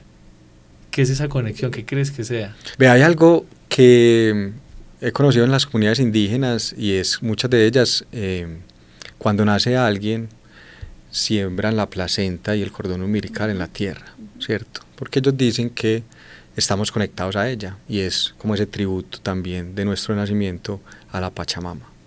A pesar de que a mí no me hicieron eso en mi familia, yo siento que algo así ha sucedido conmigo.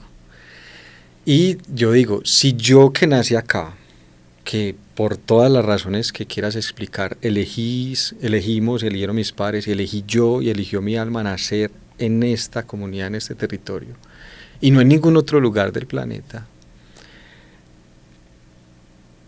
¿quién más que yo tiene para dar y ofrecerle a este país y a esta comunidad? ¿Cierto? Hablando como comunidad de un país, pues, como sin poner ningún límite, ninguna frontera, sin ninguna división. Y yo siento que ese siempre ha sido mi llamado. O sea, si no soy yo,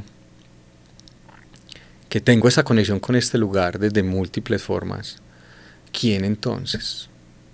Y ese fue el llamado siempre. Para mí siempre ha simbolizado volver, y por eso quería volver. Cuando me fui, yo supe siempre que iba a volver, no sabía cuándo y que si me iba a extender más o lo que sea, pero yo nunca dudé que iba a regresar a Colombia. Yo siento una conexión muy fuerte con la ancestralidad de ese territorio, con el mismo territorio, con la diversidad de este territorio. O sea, es que a mí me maravilla Colombia.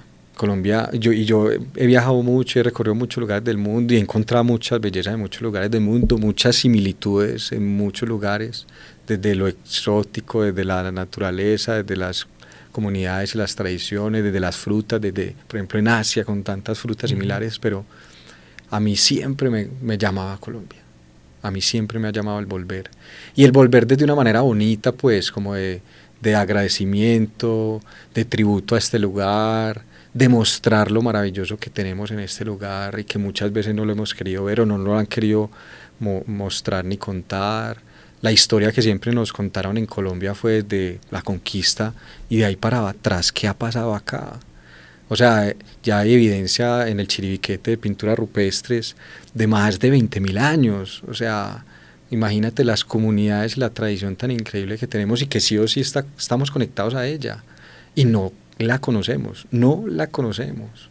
Los mismos colombianos, y eso lo sabemos, siempre hemos querido viajar y a Europa, a Miami, a Estados Unidos y no sé qué, pero nunca conocer nuestro territorio. Machu Picchu en Perú, pero nunca ha sido Ciudad Perdida en Colombia. Y a las ruinas tan impresionantes, a todas las cosas increíbles que hay en la Sierra Nevada de Santa Marta. Sé que hay muchas problemáticas sociopolíticas en Colombia y la guerra y las limitantes que hemos tenido durante muchísimos años, pero también eso ha ido cambiando y se ha ido transformando, y si nosotros mismos no lo hacemos y no tejemos territorio y no tejemos país, yo creo que Colombia Inspira es una excusa para eso. Más que una agencia de viajes, es una excusa para tejer país, para tejer comunidad, para conocer nuestras raíces y tradiciones, conocer nuestros territorios. Somos el primer lugar más biodiverso del planeta por metro cuadrado, el segundo más biodiverso del mundo, y no lo conocemos, ¿cierto? Tenemos las ballenas jorobadas aquí en el patio de la casa en el Pacífico, y muchos nos vamos a verlas en otros lugares del mundo. Llega la gallona, que es la migración de sardinas, que es absolutamente majestuosa, y mucha gente se va a Filipinas a verla, o a México. Vamos a conocer tradiciones de otros lugares del mundo, y tenemos aquí desde la Guajira hasta el extremo del Amazonas cosas increíbles, más de 52 lenguas indígenas, o sea, es mucha cosa y nadie habla, o sea, ni que yo además hacía esa comparación un poco, y es como no hablamos ni siquiera un idioma indígena en Colombia, ni está dentro de la proyección de que esté ahí como al menos segunda lengua. Y es absolutamente increíble la relación que hay de las comunidades con la tierra y sus tradiciones, que yo he empezado a comentar mucho más eso, y que ojalá pronto salgan algunas exposiciones o libros al respecto. Entonces en el Amazonas, no sé, el baile del chontaduro, que puede parecer algo tan sencillo, pero es profundamente simbólico, que es el momento cuando vuelven las lluvias y vuelve la abundancia, es el agradecimiento al sol y a la lluvia. Entonces mira que hay un montón de cosas increíbles que están ahí, el pagamento en la Sierra Nevada de Santa Marta, que todo el tiempo es como, claro, le pido a la tierra, que hemos además desde lo capitalista y como este sistema que tenemos en este momento, todo es una transacción de un lado hacia el otro con la tierra, todo lo volvimos un recurso natural, pero nunca hay una retribución, y las comunidades indígenas eso es lo que hacen, siempre hay un pagamento y hay una retribución a la tierra y al planeta y a la casa común de eso que también nos brinda, ¿sí? Y por eso al final creo que fui como a coger experiencias y a coger historias y a conectar con un montón de tradiciones, pero para hablar de las propias que tenemos acá y de nuestra relación humana con el planeta y con nuestro territorio, que este es nuestro primer territorio, y que al final también ha sido ir en un viaje interno profundo mío para conectar con esto que tengo acá, en este segundo territorio que es Colombia.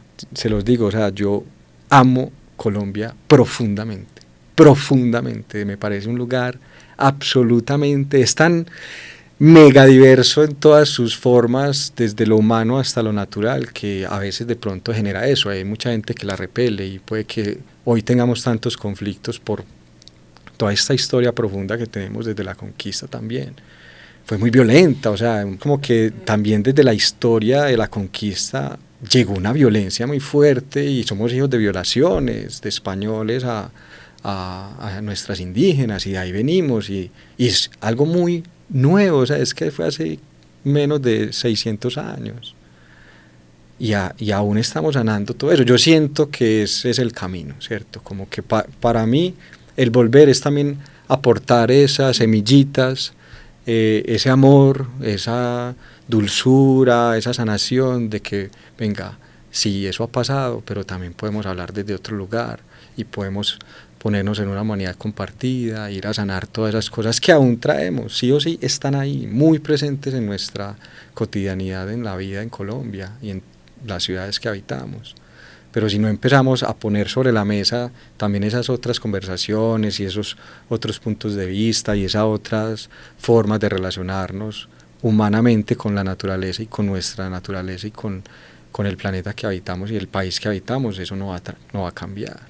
A mí me parece brutal el compromiso que tiene, porque también ha generado pues muchas críticas el tema del turismo, ¿cierto? Del impacto del turismo. Me parece muy bacano que se puedan encontrar formas de mostrar el país, de mostrar nuestras tradiciones también al resto del mundo, pero preservando, cuidando y conscientemente. Ese es un reto.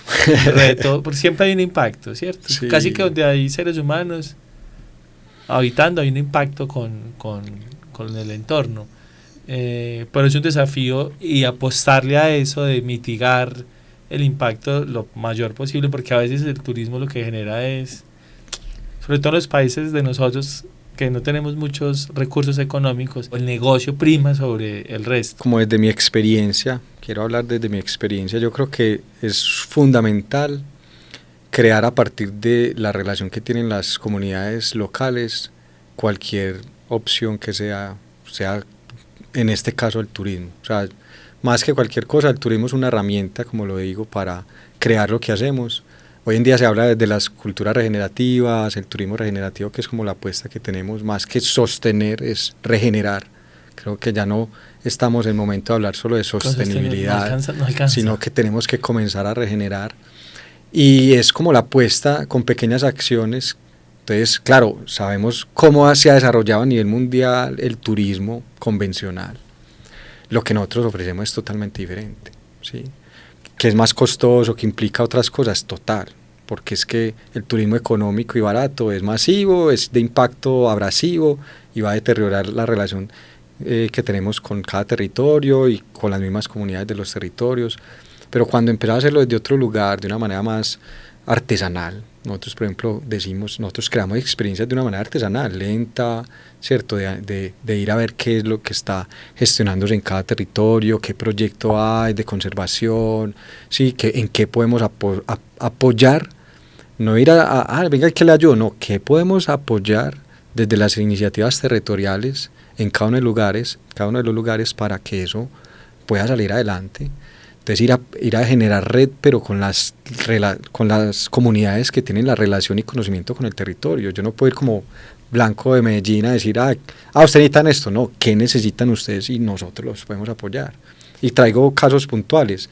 En el Pacífico Norte, que es uno de los puntos donde tenemos el Hotel Casabalá en el Golfo de Triugá, se estaban perdiendo las músicas tradicionales. O sea, hubo un momento en el que casi ya no habían grupos, mejor dicho. Estaban desapareciendo. Son unas músicas que compartimos con Panamá. Una vez conozco unos amigos que estaban como empezando ahí el proyecto y que es un grupo muy interesante porque hay adultos, jóvenes, ¿sí? Y como que se empezaron a juntar y a hacer música. Yo los conozco y digo, esto es. De entrada los apoyo y dije, vamos a vincular a nuestras experiencias, pues y hablé y les propuse, ¿qué tal? ¿Ustedes qué opinan?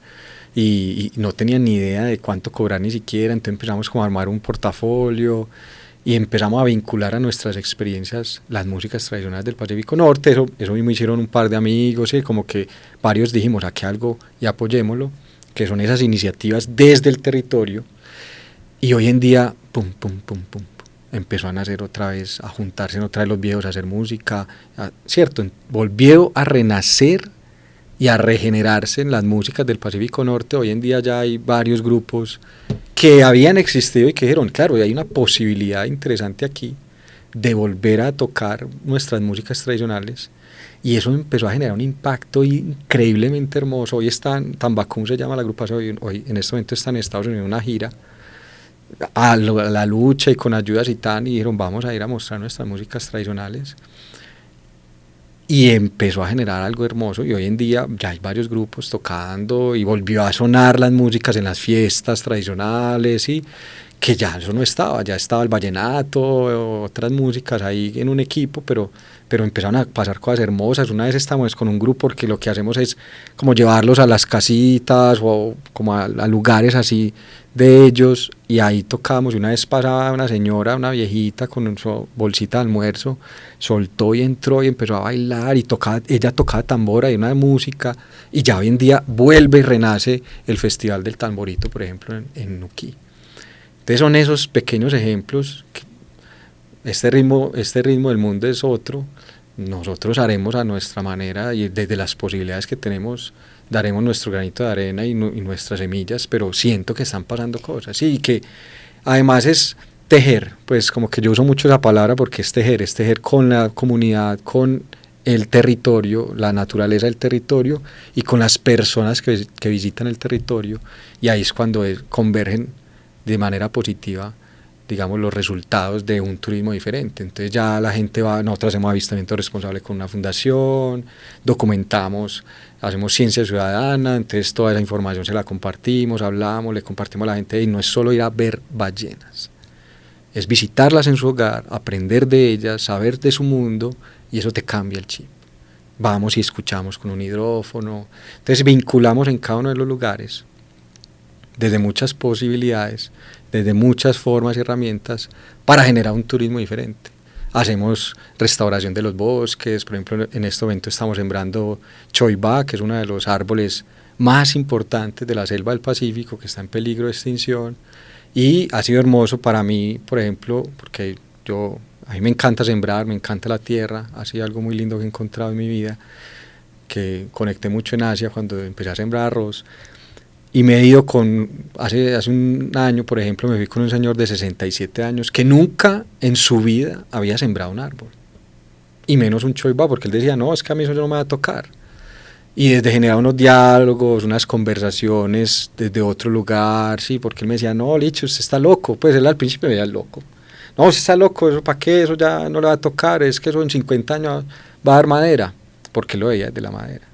Pero yo le decía, pero ¿y qué tal si sembramos hoy y tus nietos o bisnietos pueden conocer un choibá y ver la selva como te tocó a ti, y regalarle ese arbolito también a las otras especies, y le empecé a contar y generamos unas conversaciones hasta que un día me dijo, venga, pues yo le ayudo a ir a sembrar, y me fui con él a sembrar choibá. O sea, para mí puede que sea algo simbólicamente muy pequeño, pero que empieza a replicar, y él mismo le va a hablar a su amigo, y empieza la misma comunidad a decir, venga, es posible. Y hoy en día tenemos un proyecto súper bello, y hemos estado reforestando y regenerando el choibá, porque es un poco más fácil de replicar, y la idea es con otras especies hacer lo mismo.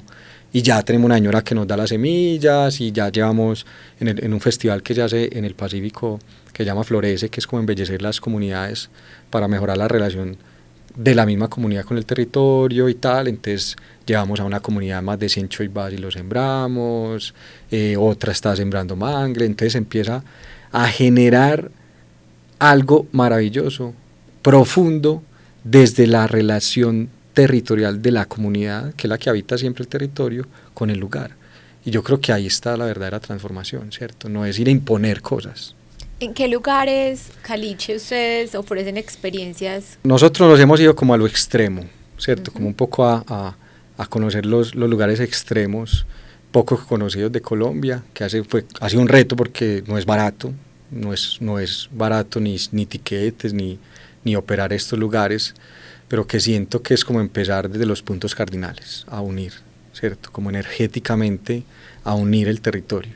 Entonces empezamos con el Pacífico, tenemos Guajira, tenemos Guainía, Guaviare, Amazonas, hacemos un slow safari en el Casanare también, cerca de Yopal, en Casanare. Y estamos abriendo nuevas rutas. Tenemos muchas experiencias en el Pacífico porque ya tenemos el hotel y como un centro de operaciones allá para gestar proyectos y cosas, y estamos metiéndole muy fuerte como a varios tópicos. Nosotros siempre trabajamos como desde la cultura, la naturaleza, la aventura del humano, que es como esa mezcla de estas dos, y el bienestar. Entonces estamos creando ya muchas experiencias de bienestar. En el Pacífico, que tenemos un lugar muy especial y un tambo indígena que construimos muy bello. Entonces estamos haciendo muchas experiencias en el año allá. De tarot, por ejemplo, una experiencia de tarot y collage.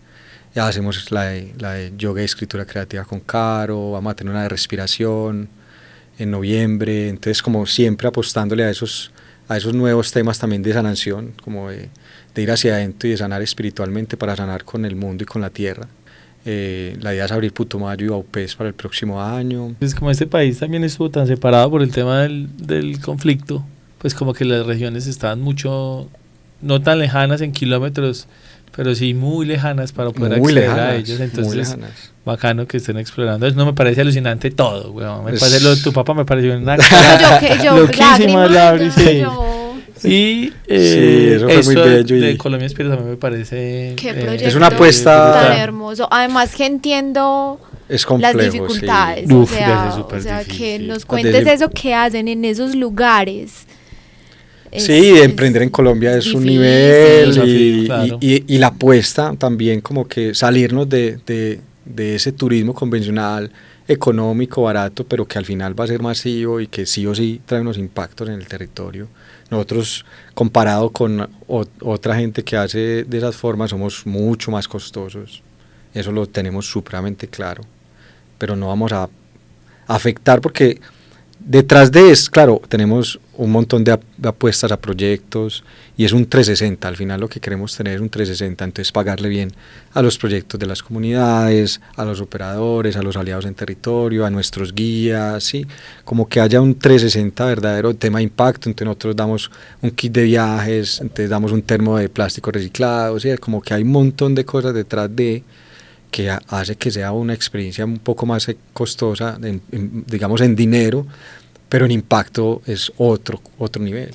Entonces desde ahí estamos apostándole a eso, es un reto, salirnos de esa convencionalidad del capitalismo o de estar armando grupos grandes y todo el tiempo, no, es como hay ciertos grupos al mes, de tal tamaño, 14 personas promedio, pequeñitos, que podamos disfrutar y conectar con la comunidad y el territorio y con el grupo mismo, ¿cierto? Como que es algo muy mágico que sucede y es eso, es como podamos conectar nosotros que elegimos recorrer ese lugar en este momento de la vida. Para mí eso también es muy valioso, es como que estamos coincidiendo o convergiendo a que esto suceda. Y qué lindo que nos podamos encontrar allí, ¿sí? A recorrer juntos eso y a podernos sentar en una mesa juntos, a comer, a conocer la comunidad, a conversar con el guía del territorio, a compartir alrededor del fuego una noche y conocer sus mitos y sus historias. La audiencia de nosotros, muchas son colombianos por fuera. Pues piensa en todo lo que me estás diciendo, digo, tanta necesidad de reconciliarse con esa tierra. ¿Qué porcentaje de la población colombiana del interior del país, a las ciudades grandes, a los asentamientos grandes, de Medellín, Bogotá, Cali, el eje cafetero, Bucaramanga, conocen el Pacífico? Y es muy brutal y mágico y poderoso porque nuestro porcentaje de clientes más alto es más del 90% es colombianos y colombianas y mujeres, es muy lindo. Y pues Colombia Inspira es uno, pero siento que cada vez más están surgiendo proyectos hermosos en Colombia y está apostándole a otras cosas y hay una red muy linda de panas y amigas y amigos que están apostándole a eso y creo que hay que seguir confiando en que es posible y que es además una nueva forma de relacionarnos desde el modelo que hay hoy en el mundo convencional de capitalismo, pero como listo, ser parte y hackear, como dice como escuché en estos días en un podcast de una mexicana, es hackear el sistema desde adentro, porque si nos aislamos completamente, pues no somos ni siquiera un número para este sistema, pero si estamos dentro de él, y desde ahí mismo empezamos a hackear y mostrar que hay posibilidad de otras formas, de un crecimiento, pero en relación con la naturaleza, o de poder mantenernos, ¿por qué no?, estables, o de crecer en algún momento si es necesario, ¿cierto? Como que pueden haber todas estas posibilidades, pero hoy en día todo es crecimiento y venga, si crecemos para crecer en otras cosas, ¿cierto? O sea, es que yo me maravillo cada que voy a un lugar, es como que wow, y vuelvo y es como que como la gente no conoce, por ejemplo, Guainía, nosotros, o Guaviare, vamos a conocer la Puerta del Chiribiquete y las pinturas rupestres y todo lo que hay detrás de él, y además con los retos de la violencia que ha pasado y como de darle esas nuevas oportunidades y posibilidades a muchos territorios de que lo hagan de una manera diferente y que tengan unas posibilidades de ingresos desde otro lugar y sanar también desde ahí. En Guainía, por ejemplo, visitamos un proyecto de una comunidad que le apostó a las mieles salvajes, silvestres, con abejitas nativas de la selva, y eso ha sido brutal. Claro, la excusa es la miel, pero al final están reforestando miles y miles de hectáreas de selva porque las abejitas son las que están replicando toda la propagación en el bosque y en la selva. Entonces son pequeñas cositas que se vinculan a la herramienta del turismo, pero que al final el impacto es desde otro lugar. Entonces para mí volver ha sido más que cualquier cosa ese reto, ¿cierto? Como ese reto de venga, ¿cómo podemos amar más esto? De hecho, una frase que compartimos siempre en Colombia Inspira y que es un pedacito de Cousteau es: solo amamos aquello que conocemos y solo cuidamos aquello que amamos. Y esa es nuestra apuesta. al fondo es amar la naturaleza, amar este territorio, amarnos como humanos, porque al final es la única herramienta que puede transformar profundamente la violencia, la guerra, las problemáticas. Cuando vos tenés empatía, compasión y amor, puedes hacer lo que sea por el otro y por la otra y con el otro al final. Vamos a ir Sí. a algún lugar, o sea, bienvenidos, con Colombia bellezas. Inspira, seguro. Caliche, muchísimas gracias. Uf. Te digo que nosotros hablamos mucho de lo que significa la colombianidad, de qué es ser colombiano y qué es sentirse colombiano, y a veces esto genera un poquito de ruido porque también terminamos como que pues, es apoyar la selección o es salir a ondear una bandera, pero yo creo que cuando uno acompaña ese sentimiento de unas acciones tan profundas, con una convicción tan grande de decir, es que hay que volver a devolverle a este lugar tantas cosas que nos han entregado. Sí, es más que salir a bolear bandera. Sí, yo creo que hay una connotación que es completamente diferente, que se carga a mí eso, de por sentido. ejemplo, no me representa mucho, pues como que para mí no es, yo no me veo en un escudo, en una bandera, no, o sea, está muy bien, hay gente que sí lo representará, pero para mí me representa es el territorio, es otras cosas desde otro lugar. Pues yo me imagino que quienes están escuchando esta conversación, si están como nosotros, yo quiero empacar e irme con Caliche a recorrer Colombia. Yo creo que quienes estamos acá, quienes de pronto nos están viendo de otros lugares, yo creo que hay una necesidad de transformar también la narrativa que tenemos de la colombianidad, de ese sentimiento que nos conecta con este territorio. Creo que hay una necesidad también de reconocernos, de recorrer el país, de darnos cuenta que somos mucho más que todo lo que nos han contado en estos años tan difíciles que vamos como superando, ¿cierto? Ojalá.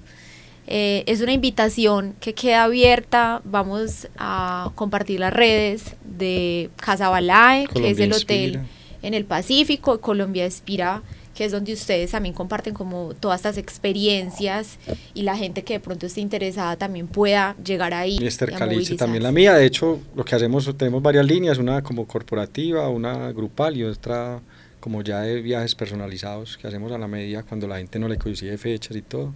Entonces también nos pueden escribir por ahí. Perfecto. En el mío yo comparto muchas cosas como de los proyectos, pero también como de todo eso que me moviliza.